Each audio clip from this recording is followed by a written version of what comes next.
The Subcommittee on Immigration and Citizenship will come to order, a quorum being present, and without objection, the chair is authorized to declare recess as the subcommittee at any time. We welcome everyone to this afternoon's hearing titled, "Oh Canada, How Outdated U.S. Immigration Policies Push Top Talent to Other Countries." I'd like to remind members that we have established an email address and distribution list dedicated to circulating exhibits, motions, or other written materials that members might want to offer as part of our hearing today. And if you'd like to submit materials, please send them to the email address that has previously been distributed to your offices, and we will circulate the materials to members and staff as promptly as possible. I'd also like to ask everyone to mute their microphones when they're not speaking to prevent feedback and other technical issues, and you can unmute yourself when you seek recognition. And I will now recognize myself for an opening statement. I'd like to welcome our witnesses and the members of the Immigration and Citizenship Subcommittee to today's hearing to explore how outdated immigration systems damage our ability to compete in a global economy. This brain drain problem is unfortunately nothing new, but it has taken on a new sense of urgency, as illustrated by this quote from the website of a new company based in Canada. Quote, "The US work visa crisis continues to worsen as frustration and uncertainty rises for companies losing talent and professionals facing US work visa issues. We have a compelling solution. The compelling solution that this company offers is to help US entities establish virtual subsidiaries in Canada and relocate highly skilled individuals who have been failed by the immigration system out of the United States. Companies are now profiting from our outdated immigration laws. If we want to compete in an increasingly global and technology-driven marketplace, we have to do what we failed to do for the past 30 years, and that's reform the immigration system so that it is responsive to the changing needs of our country. The last major overhaul of our legal immigration system occurred in 1990. Meanwhile, other countries like Canada have made great strides in building flexibility and recruitment incentives into their systems to attract highly skilled immigrants, including those whom we cannot accommodate. We're stuck in a time warp. It's like driving around with a 30-year-old paper map while others easily navigate the road with turn-by-turn directions from their smartphones, and we're falling behind as a result. Rather than facilitating the issuance of visas to skilled individuals, our current system is plagued with roadblocks that are difficult and often impossible to surmount. For example, arbitrary numerical caps that date back to 1990 prevent many, including those who are educated here, from putting their knowledge and training to good use for the benefit of our country. Temporary visa programs lack flexibility to facilitate industry growth, emerging scientific research and entrepreneurship, as well as robust measures to ensure that the wages and working conditions of all workers are protected. Decades-long wait times for immigrant visas forces employees to plan around the expiration of temporary visas, and the lives of many families are placed on hold while they wait for the stability that comes with permanent resident status. In contrast, countries like Canada have dedicated programs for high-skilled workers and founders of startup companies, and programs that allow individual provinces to seek out individuals with skill sets they need. Temporary work permits can be processed in as little as 2 weeks, and applications for permanent residents are completed within 6 months. Is it any wonder why talented workers are moving to Canada? Demand for STEM professionals in the United States is on the rise. For the future of our country, we must invest in education and do more to encourage American students to pursue STEM degrees and to work in STEM fields. But we can't rely on domestic talent alone to meet the demands of industries in need. From tech startups and research labs to rural hospitals, we welcome talented individuals who want to become Americans like us. Nearly a quarter of all students seeking STEM degrees in the United States come from abroad, and about half of all US master's degrees and PhDs in STEM fields are awarded to foreign students. What good does it do America to encourage foreign students to pursue their studies here and then push them out the door so they can apply their education to the benefit of our competitors.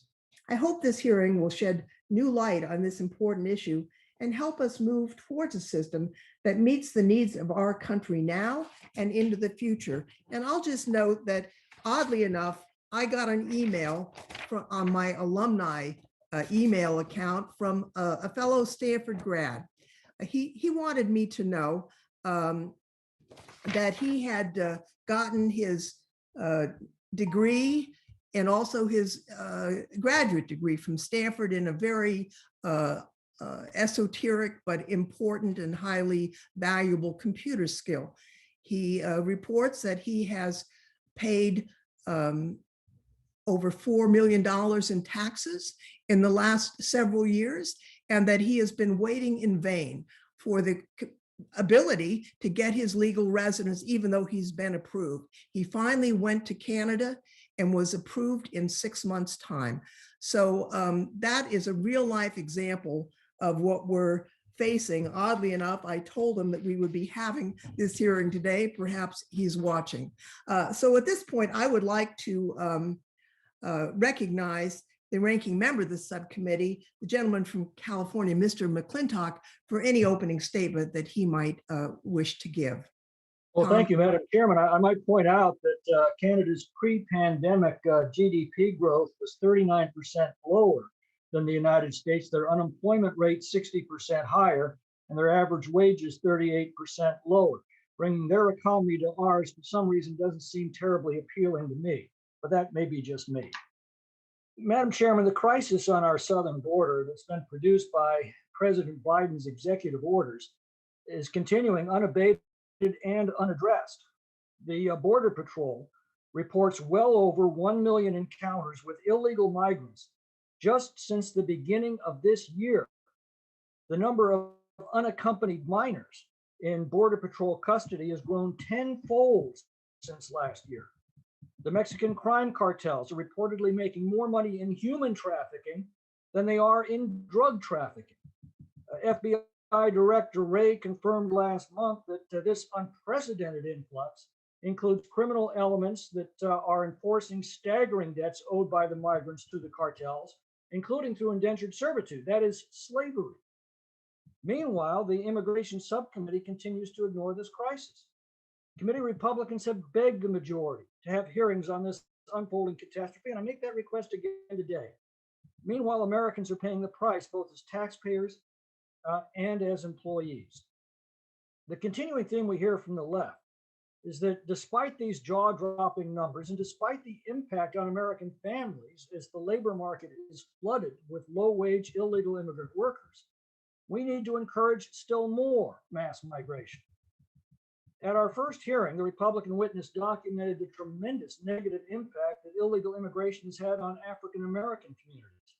As Peter Kirsanow stated, not only do illegal immigrants compete for jobs with African Americans, but that competition drives down wages for the jobs that are available. At our second hearing, we learned how flooding the market with low-wage labor does enormous economic harm to working families. We also heard how many guest worker programs allow employers to fill positions at wages substantially less than the domestic labor market would otherwise command. As I noted then, this is at the expense of working Americans whose wages stagnated for decades as the immigrant share of the population tripled. Today, we'll hear from Dr. Ronil Hira of the damage done to American workers, and by the way, to foreign workers as well, through abuses in guest worker programs like H-1B, L-1, and the optical practical training program, and how despite assurances of the left, pay far below the market rates for labor and displace skilled American workers. This has resulted in continuing scandals as skilled American workers have been ordered to train their foreign replacements as a condition of receiving severance pay, including major corporations like Southern California Edison, Siemens, Disney, AT&T, and the University of California.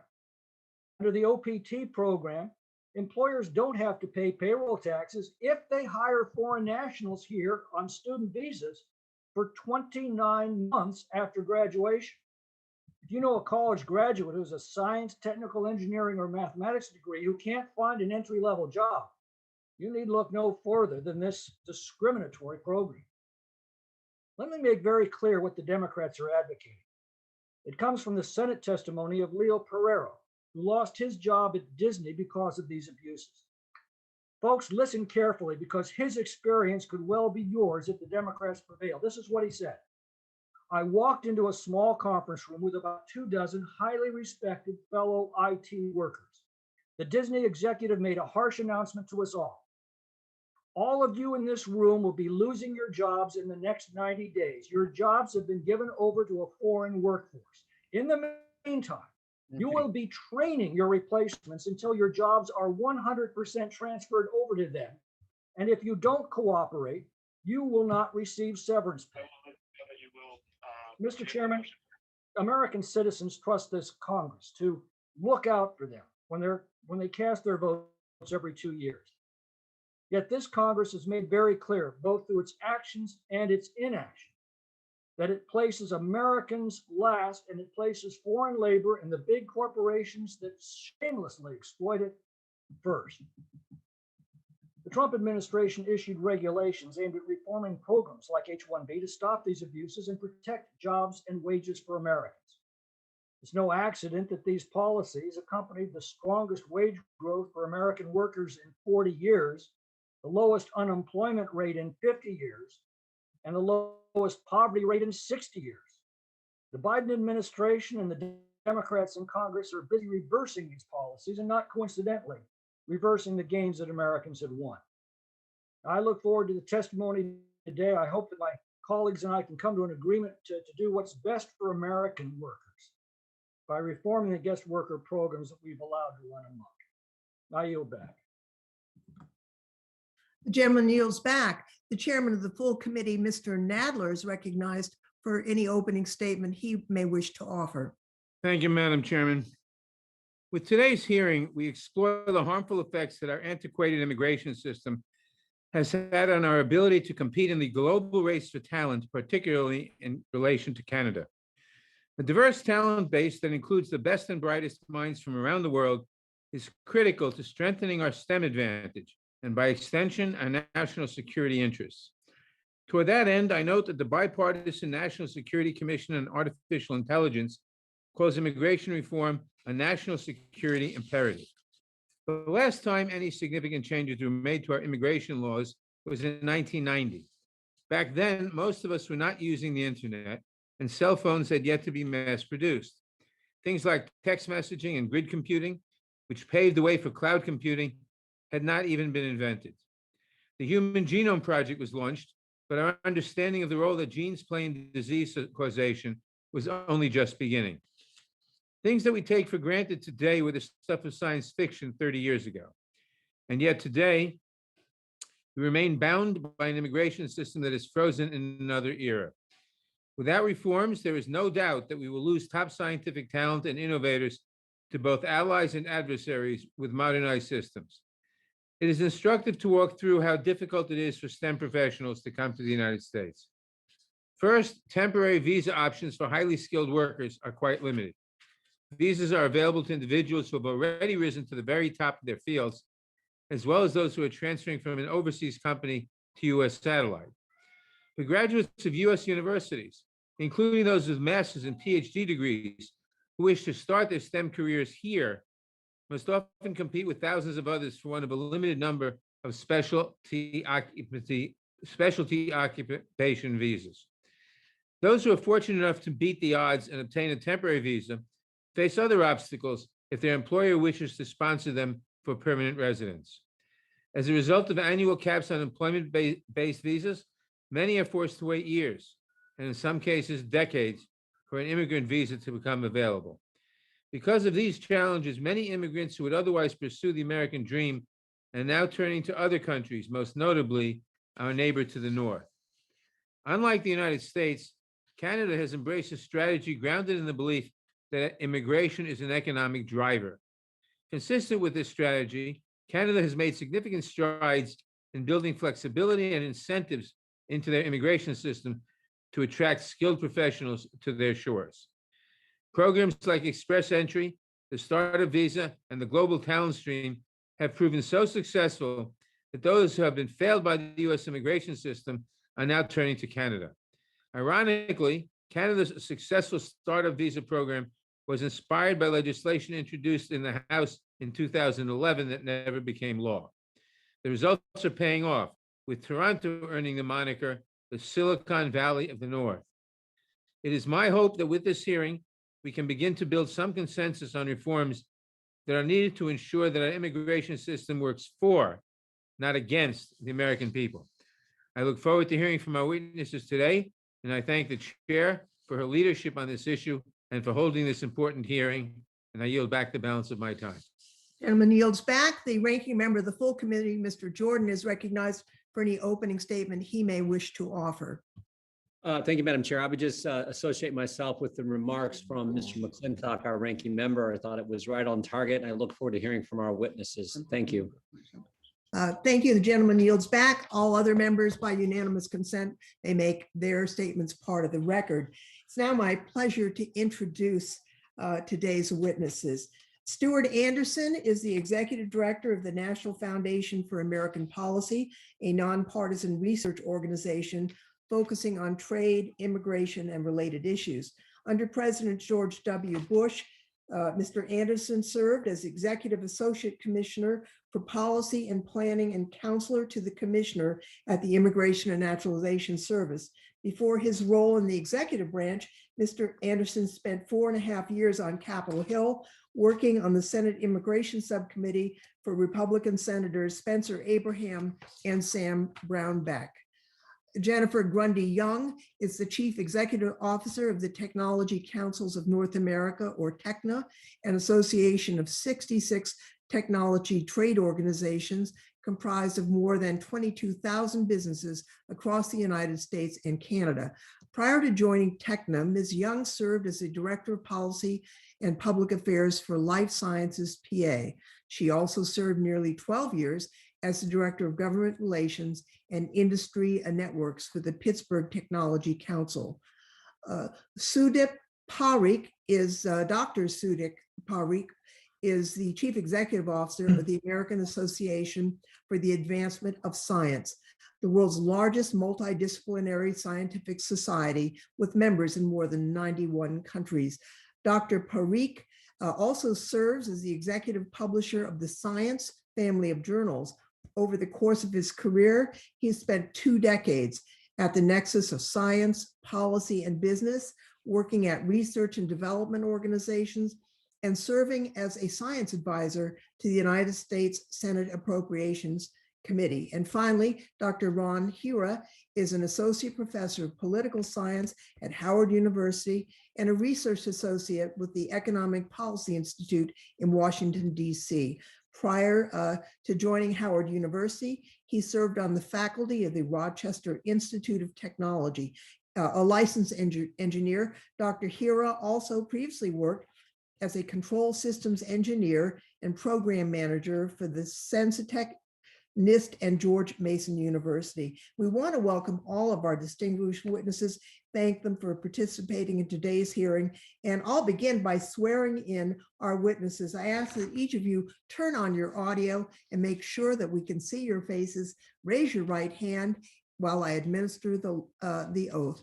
Do you swear or affirm under penalty of perjury that the testimony you're about to give is true and correct to the best of your knowledge, information, and belief, so help you God?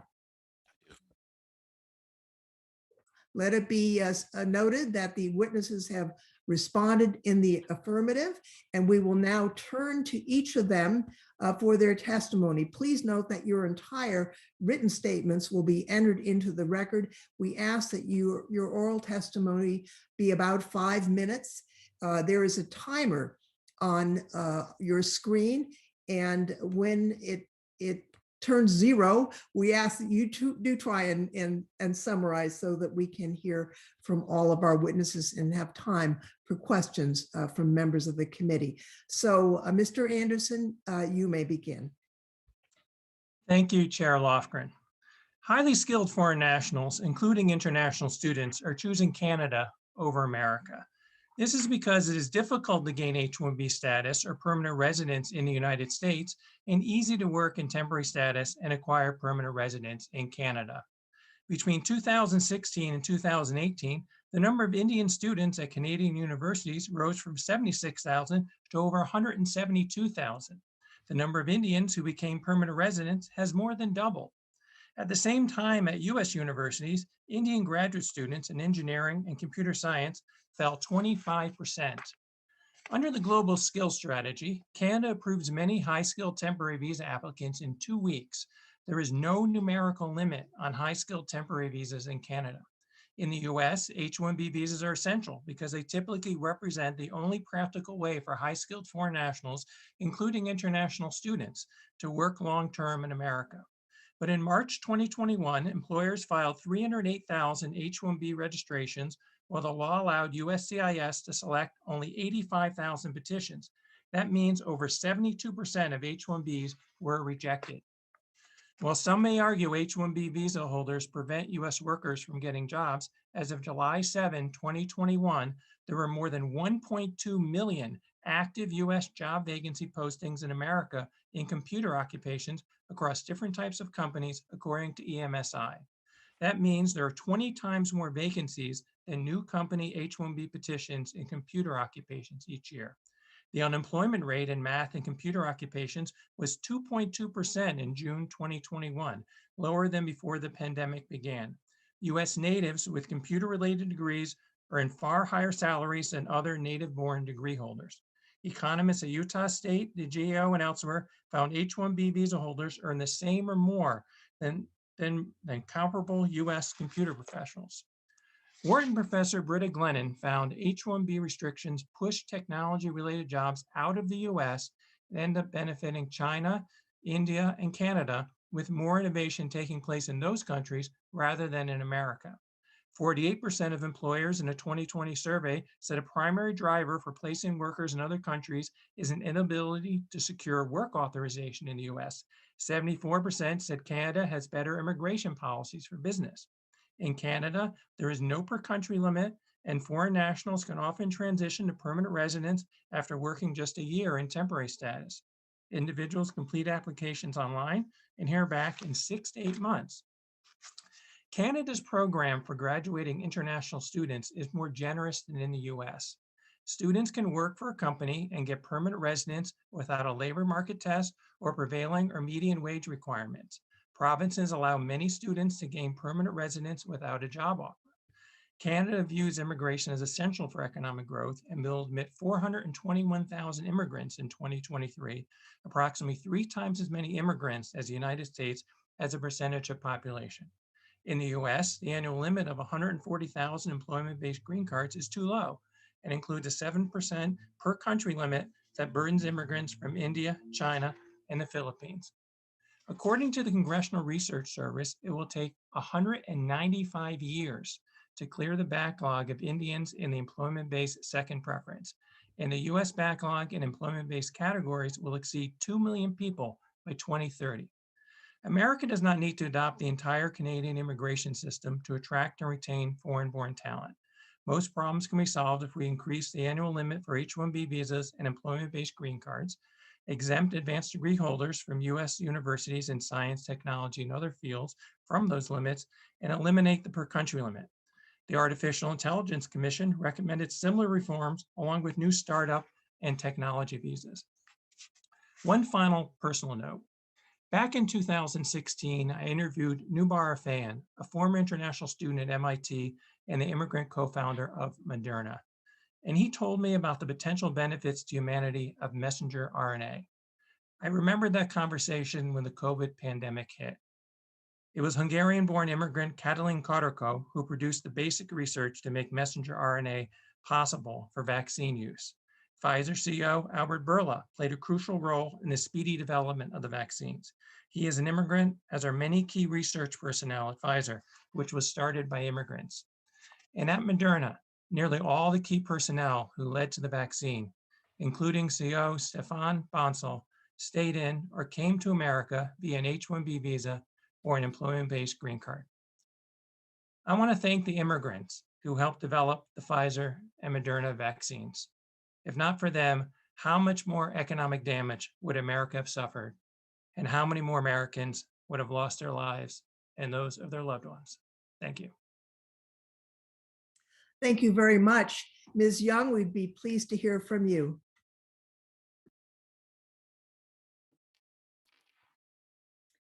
Thank you, Chair Lofgren, Ranking Member McClintock, and members of the committee for this opportunity to discuss the incredible issue we face regarding the future economic success of the United States. I'm Jennifer Grundy Young, CEO of TECNA, which is comprised of 66 tech-focused associations in the US and Canada, who in turn represent more than 22,000 tech startups and small businesses. In meeting with nearly all of the TECNA members, I've made two key observations. Unemployment among information technology workers in the US stands at 2.4% as of May, even as the national unemployment rate stands at 5.5%.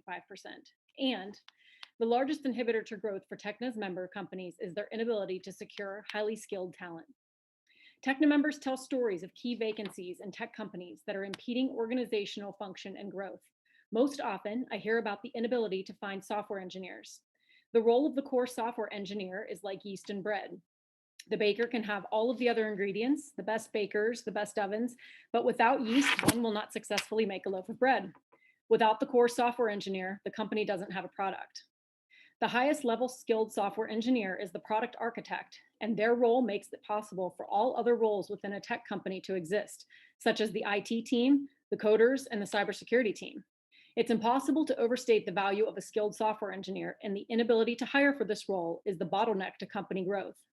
There are only so many highly skilled software engineers coming out of our nation's top universities. The demand far outpaces the pipeline of students. Unemployment in the technology sector is low and growth is stymied. The US has the honor of educating some of the brightest minds in the world at our top universities. These students are interested in solving important challenges, but US immigration policy forces highly skilled foreign-born workers out of our economy upon graduation. We force them to move and take their valuable American degrees with them. With a war for talent being waged across the globe, Canada has taken a pragmatic and balanced approach to position their country to be a world contender in technology. So how are they doing it? They understand the importance of talent. To meet Canada's immediate hiring needs, they created what is known as the Global Skills Strategy to fast-track work permit and visa processing.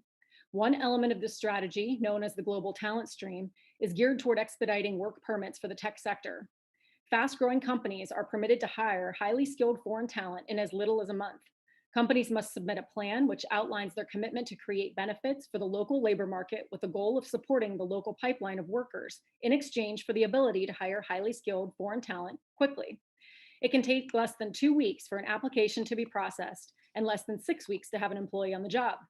Canada also leverages an online application submission process, which allows for Canadian immigration agencies to expedite the gathering of information, to communicate with applicants and render decisions quickly.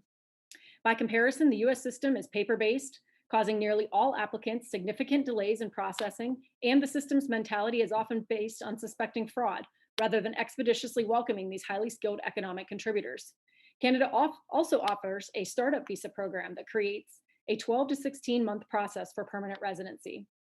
In just the first 2 years of the Global Talent Stream, more than 40,000 workers were brought to Canada.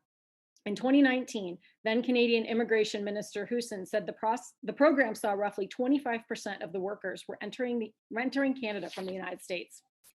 To provide some additional perspective, a former colleague of mine, Dr. Kitaki Desai, and her husband were both educated in the United States. Upon graduation, they were both fortunate to obtain H-1B status.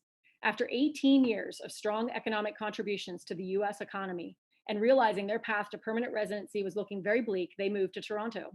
Now, Dr. Desai is actively promoting the benefits of Canadian residency. We lost 2 huge economic contributors to the US simply because the path to staying in this country as permanent residents was next to impossible. Under the current US immigration program established more than 25 years ago, the cap for the H-1B visa is $65,000 plus an additional $20,000 for advanced degree applicants, totaling $85,000.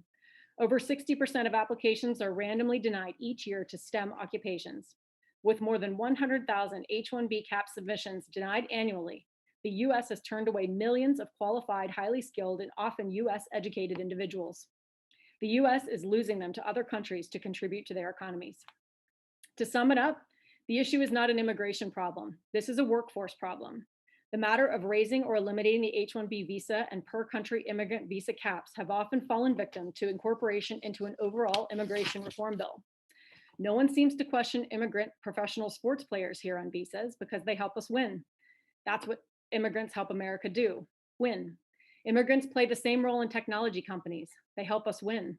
We need them here, and we must make it easier to get them here. Thank you for the opportunity to submit testimony today. Thank you very much.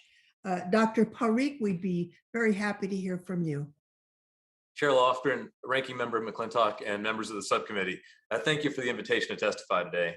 As CEO of the American Association for the Advancement of Science and executive publisher of Science Magazine, I have the privilege of representing 120,000 scientists and engineers from every discipline, from agriculture and artificial intelligence to X-ray crystallography and zoology. And for the purposes of this hearing, I think it's important to share that I am a scientist, I am an American, and I am the product of special expert visas and family migration. My uncle, a geologist, came to the United States in the 1960s to work at NASA. He then taught at Appalachian State University and later served as lead geochemist for California. He sponsored my father to come to America, leaving Mumbai, a city of millions, and arriving in Hickory, a town of thousands in North Carolina. My father came home to a place he'd never been before, and he loved it, and he built a life there. My parents worked in furniture factories and textile mills. Today, my sister works at the CDC, and I have the privilege of leading the AAAS. We exist because of the Immigration and Nationality Act of 1965 and our parents' belief in the vision of the United States as that shining city on a hill.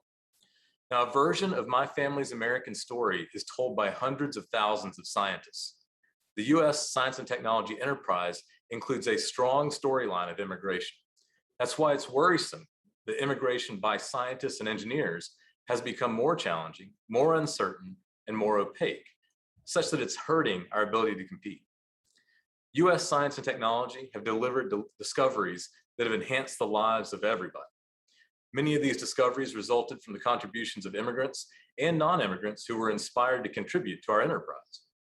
According to the National Science Foundation, more than 50% of postdoctoral researchers and 28% of science and engineering faculty in the US are immigrants. And 38% of the scientific Nobel Prizes that have been awarded to Americans since 2000 were awarded to immigrants. Now, since World War II, the US innovation system has been a partnership among government, academia, and industry, all to harness science and engineering. Scientific opportunity, funding, and human capital have been the key inputs that deliver technological advances and economic growth. Our global competitors understand the value of this ecosystem. They have seen that success and have paid it the absolute highest compliment. They're copying us. Since 2000, the American share of R&D has declined from 37% to 25%. Now, China has accounted for nearly a third of the total growth in global R&D in that time, but they are not alone. Make absolutely no mistake, we are in a global competition. Even our friends like Canada and the United Kingdom and other nations are investing in that key ingredient, human capital, people. Canada is committed to increasing skilled immigration and is increasingly drawing talent from the US through its express entry program and an economic immigration process that targets high-skilled workers. The same holds for the UK, where the roadmap for research and development includes visa and immigration reforms to create new paths for highly skilled scientists and researchers to study and work. We've got to rise to this global competition with our uniquely American vision and ambition. First, we've got to ensure that we're doing everything we can to develop our homegrown talent from every part of the United States, every race, every gender, every geography. Second, we've got to attract the best talent from around the world. Students today have many more choices as nations actively court them. Our inefficient and Byzantine immigration laws and policies threaten this key ingredient to our innovation ecosystem. Our competitors view immigration policy as a comparative advantage. We've got to pay attention to that. I know that immigration policy is challenging and that science and technology are just one part, but it is absolutely critical that our policies reflect the realities of a competitive world. We should think of this in the same way that Congress is now working on bipartisan, bicameral legislation to grow S&T investment. That's also to compete with China. The time has come to have immigration policy for scientists and engineers that matches the momentum of our investments. I look forward to discussing with you how we can ensure our human capital, our people, united by the scale of our uniquely American ambitions, and who are the descendants of Native Americans and pilgrims and founding mothers and fathers and enslaved peoples and Ellis Island arrivals and immigrants from everywhere, are able to energize the U.S. research enterprise and build a better future for everybody. Thank you. Thank you very much. And last but certainly not least, Dr. Hero would be pleased to hear from you. Thank you, Chair Lofgren and Ranking Member McClintock, for inviting me today. High-skilled immigration contributes significantly to the United States. High-skilled immigrants fill labor market gaps, advance research and development, become entrepreneurs, and add to the vibrancy of the nation. And some even become members of Congress. America is not fully benefiting from high-skilled immigration due to poor policy choices. The system exploits foreign workers, harming them as well as U.S. workers. The fundamental defect in our high-skilled immigration system is that it has become dominated by a rising number and an increasingly complex set of temporary guest worker programs instead of permanent immigration. The mismatch between guest worker and green card policies have placed a large and growing number of foreign workers in precarious guest worker status for many, many years. This hearing's title has the phrase top talent. Designing a system to attract top talent should do two things. First, it should set a high standard for admissions. And second, offer a fast path to permanent immigration. High standards ensure imported workers are indeed the very best and fill genuine skills gaps. After meeting those high standards, the admitted workers should be offered generous terms to stay with a clear and speedy path to permanent residency. Top talent can meet high standards and will be attracted to this fast path to permanent residency. Our current system does just the opposite. It favors quantity over quality and places workers in long periods of indentured guest worker status. The front-end screening process for our high-skilled guest worker programs is weak or non-existent. Rather than setting the bar high, government has set eligibility standards so low that most admitted guest workers possess ordinary skills, skills that are already abundantly available from the U.S. labor supply. Once admitted, those guest workers face a long and risky path to reach permanent residency. The H-1B and OPT programs illustrate these flaws. H-1B admission standards are very low. Employers can hire an H-1B worker without ever recruiting a single U.S. worker. Let me repeat this fact, since it is mistaken by most elected officials and the media. Employers hire H-1B workers even when there are abundant U.S. workers who can do the job, and it is not unusual for H-1B workers to replace U.S. workers. Further, H-1B workers can legally be paid lower wages than American workers. The Department of Labor sets wages so low that it estimates its rules over the next 10 years will take $156 billion from H-1B workers' pockets and transfer it to corporations. Again, that's $156 billion that are being taken from the H-1B workers' wages and being transferred to corporations to the bottom line, to profits. Further, if the H-1B program is oversubscribed, USCIS allocates visas through a random lottery rather than by highest wages. Random selection rewards offshore outsourcing firms while penalizing firms that are actually seeking top talent. That's top talent. They're penalized. As a result, most H-1B workers are competing with rather than complementing the U.S. workforce. Their hiring adversely affects U.S. workers' wages and working conditions, discourages investments in workforce development, and undermines efforts to diversify the technology workforce. Let me briefly turn to the optional practical training program, which is the fastest growing guest worker program and deserves far more scrutiny than it's gotten. Remarkably, the OPT has no standards for admissions, not high standards. It has essentially no standards for admissions. Virtually anyone who attends any US university is automatically eligible for OPT. With no labor market test or wage rules, OPT workers directly compete with recent college graduates. The OPT, especially the STEM extension, is an entitlement program, divorced from any basis in labor shortages or any rationale in terms of education. Thank you. I look forward to your questions. Thank you very much. And thanks to each one of the witnesses for their very interesting and useful testimony. We now have an opportunity for members to ask questions for about 5 minutes. And first, we will turn to our ranking member, Mr. McClintock, for his 5 minutes of questioning. You are recognized, Mr. McClintock. Well, thank you, Madam Chairman. Dr. Hira, what do you say to people who claim that the U.S. is losing foreign national talent to Canada? Well, I think it's a complicated comparison, and we've got to look at the data carefully. I think that doing comparisons in terms of policy with Canada and the U.S. is useful, but it's only useful to an extent, right?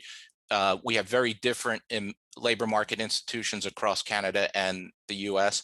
And by the way, Canada sets the wages at the median wage, and it has a labor market test in place.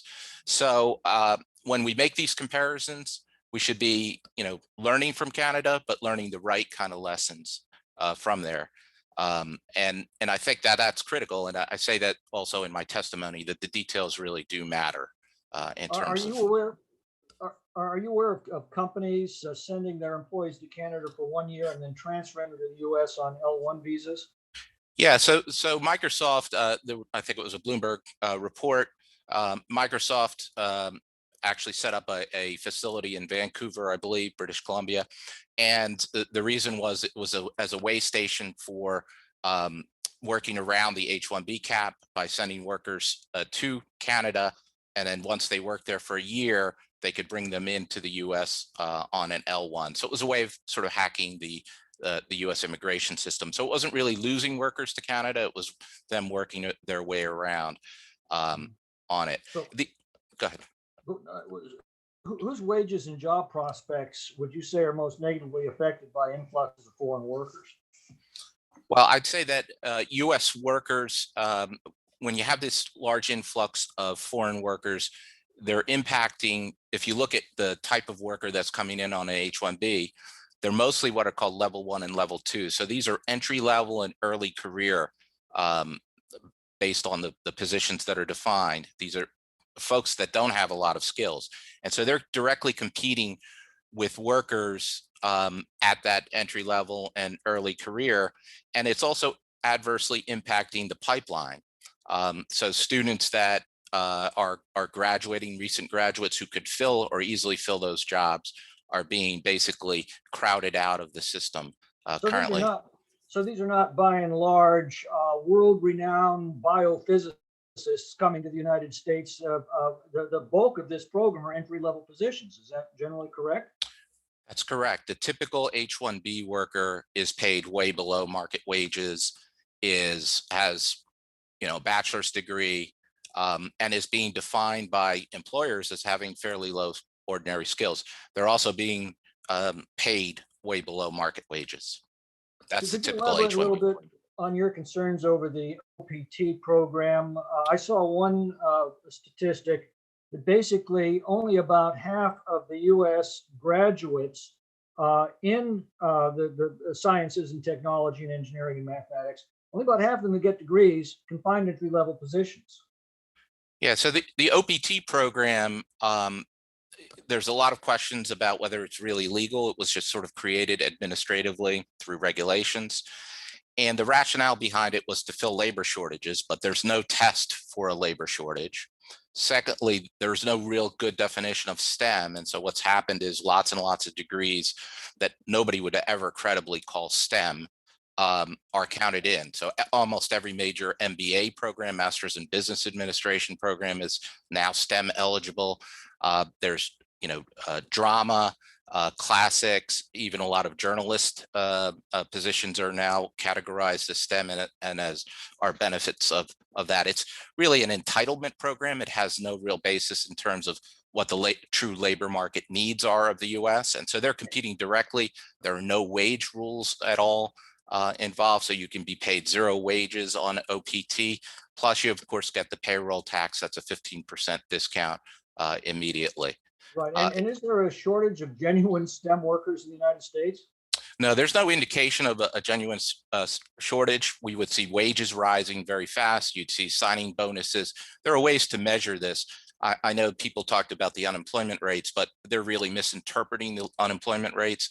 A 2.2% unemployment rate is not low in IT and computer occupations, unless you think a 1% unemployment rate that we have a shortage of lawyers, right? There's different unemployment rates based on the occupations. And so they're making really misleading comparisons in terms of looking at those unemployment rates. So there's no indication. Plus, I'd say that there's widespread discrimination in the technology sector. There's underrepresentation of minorities, and there's gender issues, and then there's of course well-known sort of open secret age discrimination that goes on. If there was a shortage, none of that would have happened. Thank you. I'm sorry, but my time's expired. Thanks. But Madam Chairman, I would like to make a unanimous consent request to enter several statements into the record. Statement by Robert Harrison, an American IT worker who was displaced by an H-1B visa worker in 2016, when the University of California at San Francisco Medical Center replaced him and his co-workers with a staffing company that was made up of mostly H-1B visa workers. Statement from Matthew J. Culver, a former Carnival Corporation employee whose employment was terminated after he raised concerns that the IT department in which he worked was to be outsourced to foreign workers. A statement from Michael Emmons, whose entire department was replaced by Indian nationals in the US on H-1B and L-1 visas. He was forced to train his replacements. A statement by Vivian Swang, an IT worker who was twice laid off and replaced by H-1B workers, and who's had her wages lowered based on the low wage competition by the H-1B workers. A statement by John Dale, a software designer and engineer who was let go by NCS Pearson after being forced to train the H-1B worker who replaced him. And several other statements by US citizens who are IT workers who've been victimized on the employment and or wage level by their employees, by their employers' use of cheap foreign H-1B labor. I'd like to ask consent to all those statements in the record. Without objection, those statements will be made part of the record. And I now would turn to the chairman of our full committee, Chairman Nadler, for any questions that he may have. Thank you, Madam Chair. Mr. Anderson, we heard a lot from you and Ms. Young about how Canada has adapted its immigration laws to attract top talent. Can you describe what Canada specifically has done compared to the United States to make it much easier for international students to stay in Canada after they graduate? Well, what they've done most importantly is have an easy path. You would get a postgraduate visa as an international student. You wouldn't have, the employer wouldn't have to go through any labor market test or any prevailing wage requirements. And generally within a year or so, you'd be able to apply through the permanent resident system, point system in Canada, and an international student would be able to get permanent residence. Compared to the US, where you have optional practical training as an option, and which was widely misrepresented recently in that there's no evidence. Madeline Zavodny, economist, for example, did a study that showed there's no evidence US workers are harmed by optional practical training. And then you'd wait for, hope to get an H-1B. Again, we already have a very restrictive system. Over 70% of H-1Bs are denied. And we have a system now where people wait potentially decades for green cards. And there's over 1.2 million open job vacancies in computer occupations, yet we still hear people say that no one can get a job because of H-1B visas. Thank you. Dr. Parikh, data from the U.S. Bureau of Labor Statistics show that STEM PhD recipients have the lowest unemployment and highest salaries among individuals with other levels of educational attainment. STEM PhDs had a pre-COVID unemployment rate of 1.1% and a median annual salary of approximately $100,000. What does this data suggest about the ability of our economy to accommodate more foreign nationals with STEM PhDs? I'm not an economist, but what I can tell you is that we are investing more in the sciences, in research and development. The Congress, in a bipartisan, bicameral way, is expanding research and development in the United States. That's an extraordinarily good thing. We have a workforce that is stretched to the limit. We've got to both grow homegrown talent, and we've got to have talent that comes from around the world. We are at crossroads of that talent. There is, because of that expansion of research and development, there are opportunities, and frankly, we need the best from all over the world to actually create the technologies and the discoveries that are going to drive our economy for the next 20 years. So what impact do you think increasing the number of foreign nationals in this field have on U.S. workers? In PhDs, we have a tremendous amount already, and we need that talent from around the world. Thank you, Ms. Young. In your written testimony, you said something that really struck me. You said the issue of our outdated immigration system is not an immigration problem, it's a workforce problem. Can you explain what you mean by that? Yes, thank you, Chairman Nadler. We're educating a number of individuals in this country and sending them abroad. For example, we only have 65,000 computer science, bachelor of science degrees conferred annually out of the United States universities, 250,000 four-year degrees in all engineering fields annually. And the Department of Commerce believes that by 2025, there will be a need for 1.3 million, there'll be a net new job growth of 1.3 million people. And we don't produce enough in the United States to fill those very particular roles in the computer sciences. So we have to do something about that, whether we get them, we're going to have to get them out from outside of the country. Thank you very much. I yield back, Madam Chairman. Thank you. Mr. Jordan is now recognized for his round of questioning. Is Mr. Jordan? I don't see him here. Maybe we will call on Mr. Jordan when he returns. Let's go to Mr. Biggs. You need to unmute. Yeah, there you go. There you go. Thank you, Madam Chair. Once again, we're having an immigration subcommittee hearing that's not focusing on the crisis on the southern border. And I know that my colleagues hope that if they do not talk about President Biden's inhumane border crisis, the American people will forget that it is happening and that the Biden administration policies that created the crisis are ongoing. I know that the full committee ranking member and the subcommittee ranking member have sent at least 3 letters requesting a hearing on this topic. I join myself to those requests. I think we need to have a hearing where Secretary Mayorkas will come in and answer questions from him. I'd like to hear what he has to say. He's already testified before the House Homeland Security Committee, House Appropriations Committee, Senate Homeland Security and Governmental Affairs, and the Senate Appropriations Committee.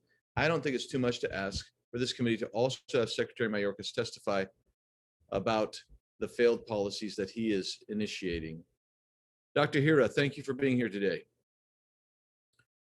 Are you familiar with Executive Order 13940 entitled Aligning Federal Contracting and Hiring Practices with the Interests of American Workers? Yes, I am. Why was that executive order issued? Well, it was a case of the Tennessee Valley Authority forcing their U.S. workers to train foreign replacements as a condition of severance, as well as to offshore the work abroad to cheaper labor overseas. And because the TVA workers protested and were able to speak, I think in part because they were unionized, which most IT workers are not unionized and are actually muzzled through non-disclosure agreements, non-disparagement agreements that they have to sign, it caught the attention of lawmakers from both parties. So private companies do this all the time. TVA is not alone. In recent years, there have been many high-profile examples of companies firing American workers and replacing them with foreign labor.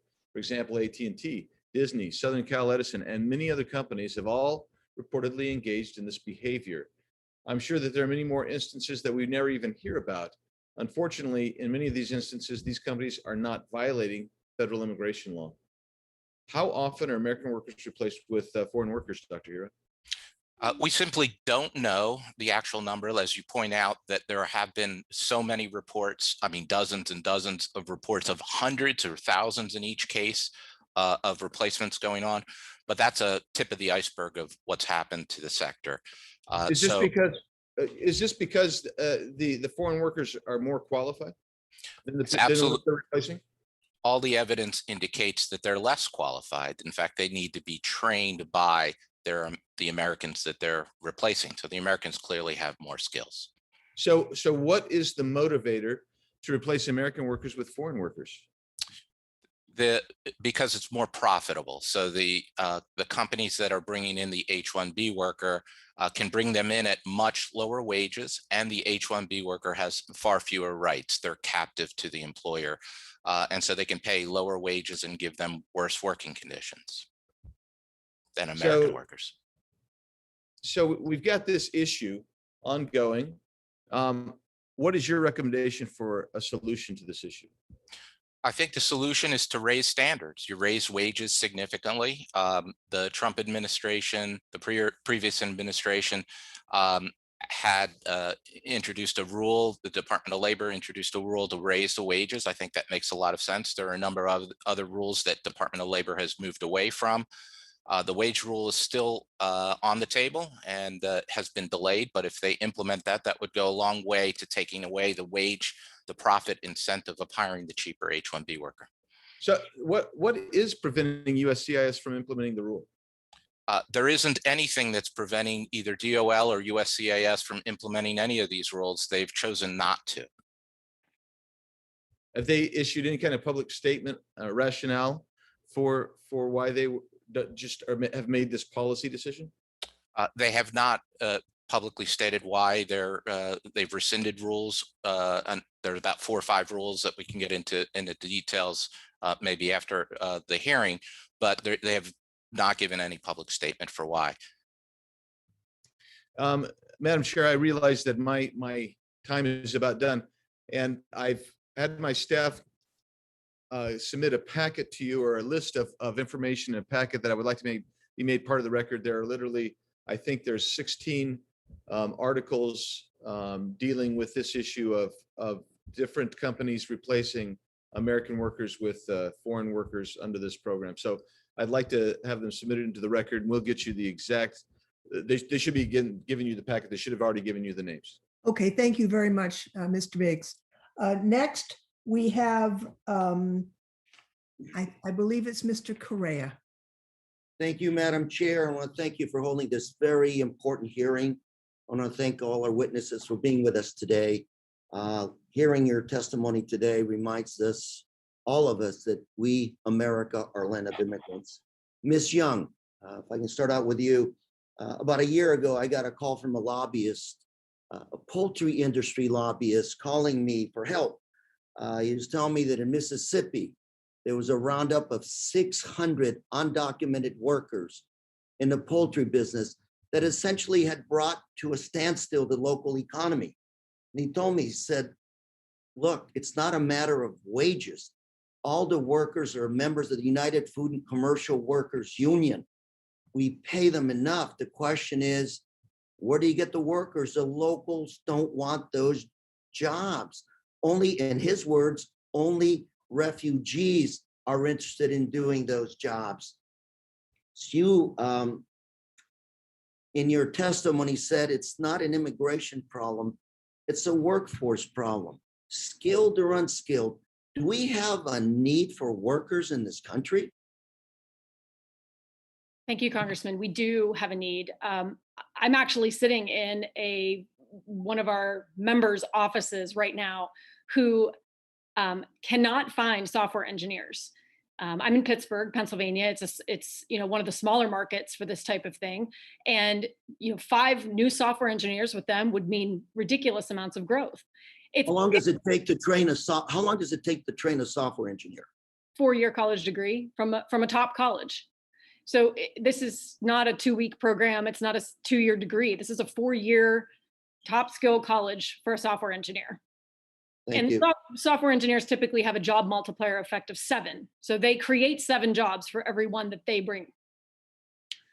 Dr. Parikh, if I may turn to you, sir. I want to bring this down to terms that affect Main Street, my neighbors.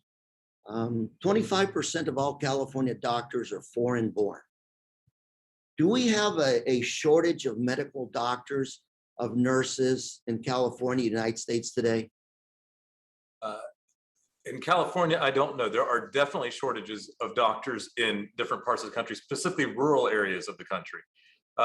We've had programs ongoing for many years to bring talent into those areas, and they have worked sporadically. But we've got Are our U.S. medical schools training enough medical doctors? Are our nursing schools training enough nurses to take care of our great aging population like yours truly? We need more doctors and more clinicians and more nurses, particularly the area that I know well is research and development. We don't have the talent to do that research to create the medicines for those patients. My wife's a doctor. It took her 20 years to become a doctor. Are we ready, prepared to take care of those healthcare professionals, that shortage of healthcare professionals? We have to think about that now to prepare for the future. Let me ask you, sir, follow-up question. That great American, Albert Einstein, he was born in New York? No, he was not. Do you think he could immigrate to the United States today? It would be it becomes challenging because there's uncertainty. He may come here and get his PhD, but then he would have to get into a temporary visa to stay once he graduated with his PhD. Thank you, Mr. Hira. You said raising the standards is part of the solution. So you would support a $15 minimum wage in this country? Well, I think we're talking about high-skilled immigration, and that's my expertise is on that labor market. Let me ask But you, more Daniel, generally, as an support a analyst, minimum yes. wage. You would support a minimum wage of $15. Thank you. And I would ask you, you mentioned a former President Trump, the work he did. I would ask you, did President Trump hire foreign workers at his resort? I really don't know. My understanding from news articles is that there were some H-2Bs that were hired at his resort. And all what he would have been able to do or could have done was just pay him more and he wouldn't have hired those foreign workers? I think that's true. Thank you very much, Madam Chair. I yield. Thank you. The gentleman yields back. Mr. Tiffany is now recognized. Thank you, Madam Chair. Mr. Hira, I was a little bit surprised. I've just been in Congress a little over a year here, and I heard from a number of constituents on the campaign trail last year. They said that it is not a myth that Americans are being replaced in tech jobs. And I was rather surprised to hear that, and I heard it a number of times. I have a district that borders the Twin Cities, Minneapolis and St. Paul. So that's not a myth. Is that correct? That is correct. It's quite common. So the OPT program, do you know specifically if UW-Madison, one of the premier research universities here in the United States, are they involved with the OPT program? I don't know offhand, but almost every university is. Okay. So I find it really interesting here that we're very concerned about lack of people being able to get to work. I hear about the poultry workers down in Mississippi. Yet here is our federal government, and this is something that's not being talked about in this panel today, that has the enhanced unemployment program, which runs through September. And we're going to see many people in the Congress that are going to say, we have to extend that enhanced unemployment program. We are incentivizing people in America not to work. And then we're coming back on the other side here and saying, hey, we've got to have more people that come from foreign countries. This is where the average person in America sees a real disconnect. They don't understand that when you have these programs that encourage people not to work via enhanced unemployment, and then they're being told, we got to have a lot more people from foreign countries. And then they find out from people like Mr. Hira that these people are not paid very highly, that they're actually quite low on that prevailing wage scale. And so I understand the advocates of wanting more of these H-1B programs and the other programs that bring in highly skilled people, or are supposed to bring in highly skilled people. But what is happening with immigration now, and Representative Biggs touched on this, is jeopardizing the discussion on this, because the American people, they view this as one big pot as an issue, one issue, overarching issue, and that's immigration. And when they see what's happening on our southern border, which I've been down there twice this year, as well as I've been to Panama to see where the pipeline starts from Southern America, delivering people to the Rio Grande Valley to be flown into the United States, where every state is now a border state. These people just go, what in the world is going on here?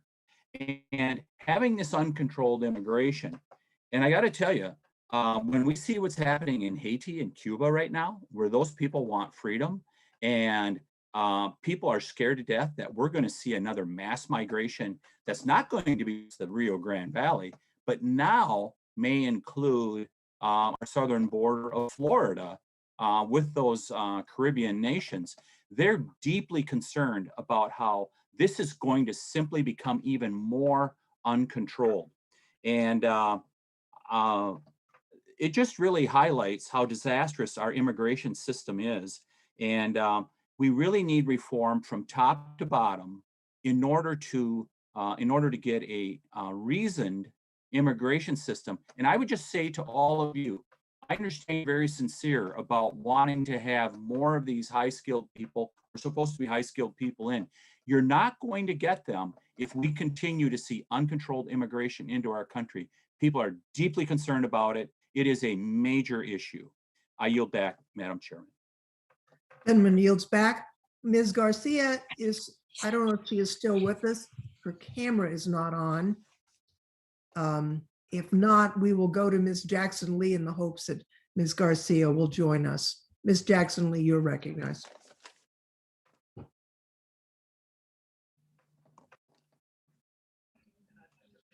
Thank you very much, Madam Chair.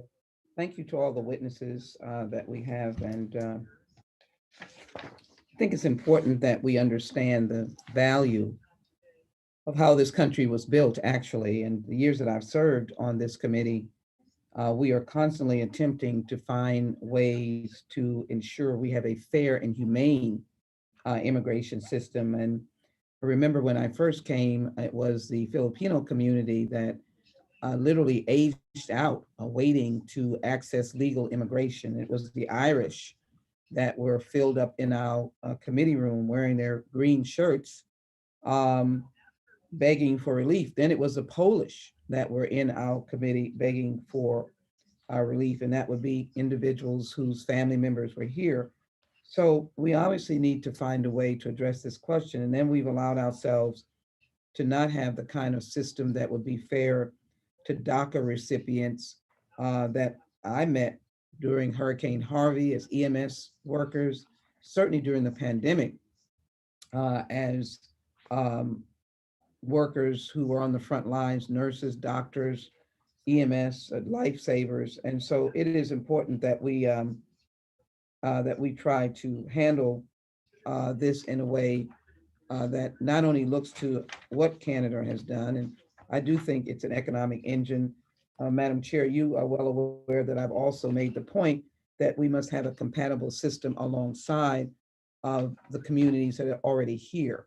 African Americans in particular need not think of immigration as a threat. It has often been used to form a wedge between immigrant communities and the African American community.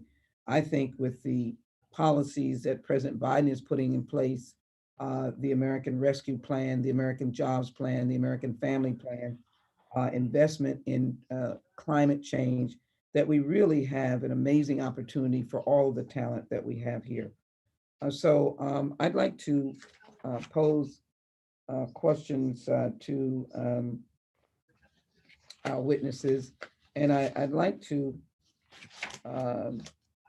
particularly Mr. Doctor, Parikh, of the American Association for the Advancement of Science. I think you're particularly unique. First of all, you told your immigrant story. I think you understand that we're also wanting to diversify our science community with Hispanics, African Americans, Asians, different age groups, poor people who could rise up and view science. When I say that, I'm talking about children coming out of urban and rural schools. There's a lot of diversity that we can access. But tell me how important it is and what kind of job generators can scientists be, and how helpful it is to find our immigrant community to infuse itself into our schools of higher learning, into our urban schools and rural areas. Maybe they can bring science in a way that all of America benefits from it. Doctor? Thank you, Congresswoman. It is extraordinary watching the knowledge flow from our faculty at our institutions of higher learning. 28% of that STEM faculty is immigrants. In rural communities, in urban universities, in universities across this nation. And so when we talk about the fact that our first goal needs to be to harness the intellectual capital and the human capital here in the United States, we've got to have our scientists coming from Appalachia and the Mississippi Delta. We've got to have our scientists coming from California and New York and Texas. But that's not enough. We have this, we are at a crossroads for science and technology. And what that leads to is economic growth. When you talk about a company like Moderna, you heard the example from Mr. Anderson, there are thousands, literally thousands of examples like that of companies that are, and technologies that are created by diverse teams. And we've got that's a strength of ours that nobody else in the world has. We cannot let that go away. Thank you. Mrs. Stewart, let me quickly, my time is waning out. You having been appointed by George Bush to serve as Executive Associate Commissioner, how have the gaps in our system gotten worse in 20 years since you served in that role? And when I say that, the immigration system dealing with high-skilled workers, and always keep in mind that we want Americans to know that those high-skilled workers will not threaten them. Are they job creators? Are they engines of the economy that then spreads to our various communities? And thank you, Doctor, for your response. Mr. Anderson? Well, back in 2001, there was a 195,000 limit on H-1B, and shortly after I left the Senate, the number dropped down to 65,000. The employment base, and now we have over 70% of H-1Bs are denied because of low numerical limits. And on the employment-based green card problem was just starting to be a big problem then. And Senator Abraham and I at the staff level and others, and Senator Kennedy supported getting rid of the per country limit, but the House immigration chair at the time opposed that. And as a result, we have wait times of potentially 200 years for some people. So all the problems have gotten worse. And unfortunately, if we adopt some of the policies that were recommended earlier by some individuals, we would end up driving more work and more innovation to Canada and other places. And that creates work for Americans when we have innovation and ideas here in the United States. Yes. Right. I was saying that to Mr. Anderson, but didn't hear me. Yes, Okay. I agree. And we've done research that showed that over half of the billion-dollar startup companies in America had at least one immigrant founder, and Moderna, as was mentioned, was one of them. Thank you, Madam Chair. I have more questions, but I see my time has waned, and All right. I will yield back. The gentlelady yields back, and I now recognize myself. I think this has been a very useful hearing. And, I think about, which part of the elephant are we looking at? I remember when UCSF engaged in what I thought was misconduct, frankly, in dismissing their IT workers and having them train their replacements. We had a huge fight with the then chancellor of the university system about that. And similarly, the situation at Southern California Edison and Disney, that's, in my judgment, abusive and not something that we should permit under our immigration system. On the other hand, I was just thinking about the Stanford grad who somehow got my email address. I mean, he got his BS in computer science, a master's in computational biology. He is involved in a $1 billion investment tech company and paid $3 million in federal and state taxes in the last 3 years. That's someone we probably want to keep here. And yet he has been waiting now for 9 years to get his residence and is finally giving up and going to Canada. So the question is, how do we structure our system so that it best serves America's needs? That's really the bottom line. We have family issues on the family immigration side, but on the business immigration side, it's only what is good for America that ought to be driving our inquiries.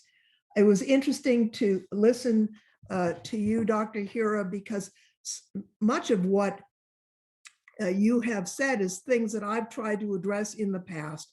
For example, I had bills in prior Congresses to actually eliminate level 1 in the H-1B program.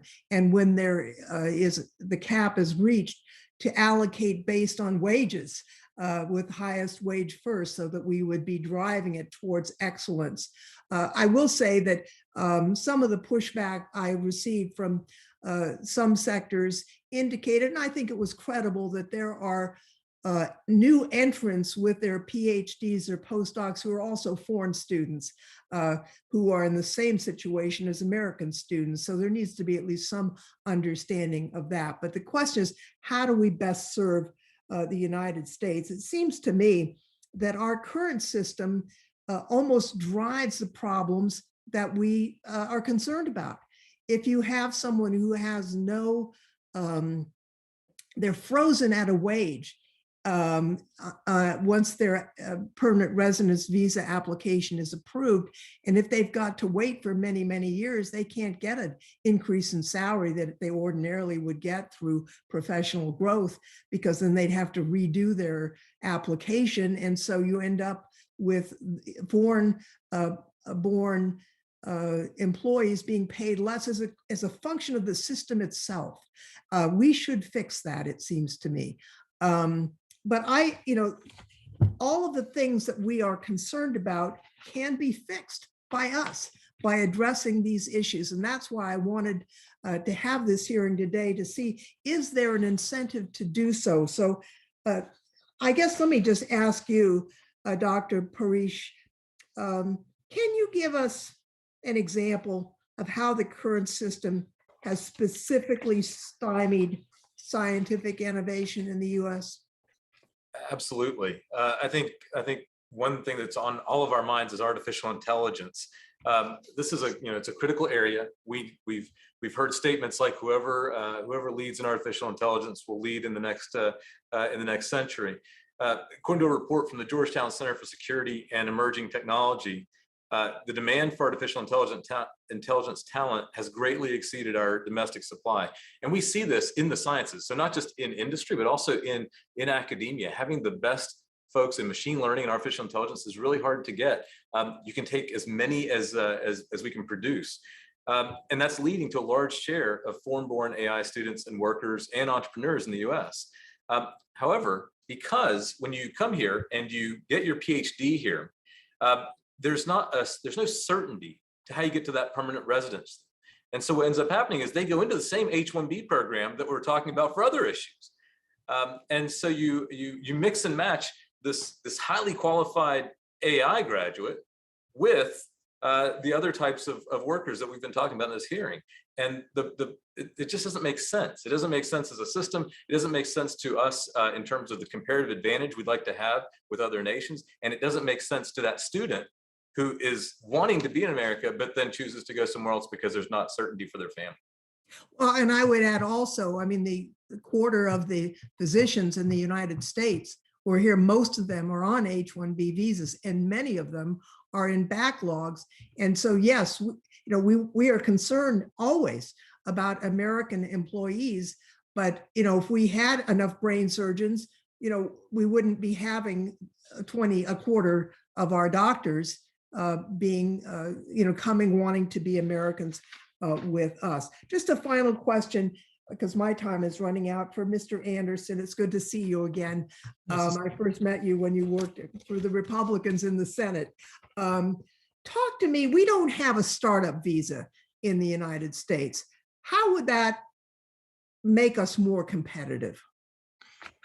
Well, a startup visa would be a great addition to the U.S. immigration system. I looked at, along with the Kauffman Foundation, had looked at an earlier version of your startup visa bill, and we found that you were looking at anywhere between 1 to 3 million more jobs would be created over the course of a decade with a startup visa. I remember talking to Yoti Bansal, who waited 7 years with this, sitting on this great idea to start a company because he was in H-1B status. When he finally got his green card, he was able to start App Dynamics, and he created over 1,000 jobs, and the company became worth $4 billion. And so while we celebrate immigrant entrepreneurs and their stories like Stripe and Zoom, what we find is that those individuals overcame the immigration system rather than had a way to use the immigration system in a positive way, such as through a startup visa.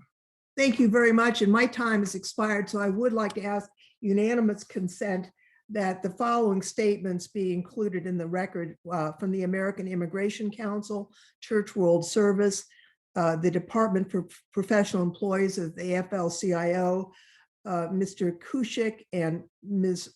Watney, attracting and keeping the best and brightest.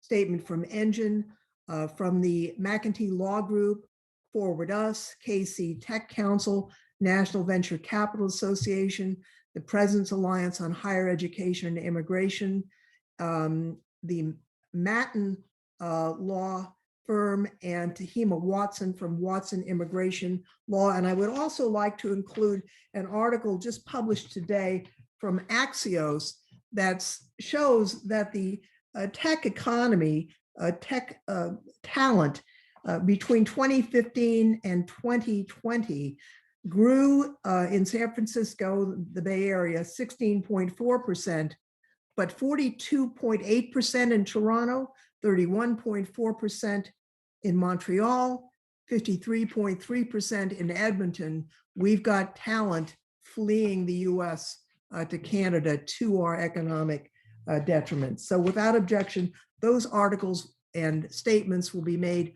part of the record. And we will note that all members will have 5 legislative days in order to include additional material into the record. And panel, we may have additional questions for you. And if we send them to you, we'd appreciate it so much if you're able to answer them for us. We'll keep the record open for that purpose. And seeing that we no longer have either Mr. Jordan or Ms. Garcia with us to ask their questions, all of our questions have been asked, and we appreciate your service. And this hearing is now adjourned.